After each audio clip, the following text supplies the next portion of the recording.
Alam niyo ba kung bakit nasunog yung mga sasakyan dun sa NAIA? Kasi may naiwan na parang oil na panglinis sa sasakyan. Doon nag-spark, tapos ay na sobrang init, yun. Sumabog yung isang sasakyan, nadamay yung lahat. Kaya 19 ang nasira. Kaya dapat charger, aalisin, pati yung kung may lighter, dapat hindi aalisin mo yun pagkatapos ng gamit.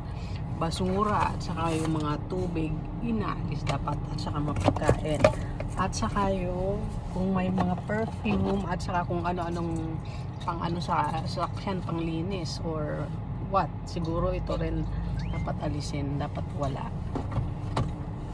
kasi delikado din yan kahit nandito somewhere sobrang init, kasi baka mag-react yun. Tapos yung mga pabango, perfume, kasi may alcohol yun. Okay, dapat inaalis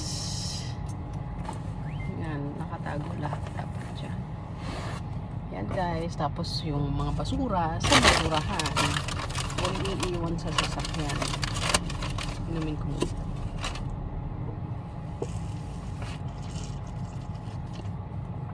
Ay, yata ko.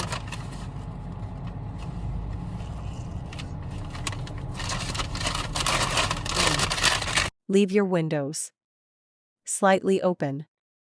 Don't leave flammables in your car. Avoid leaving gadgets and accessories. Don't leave combustible materials. Use a sunshade. Prevention is more effective than cure.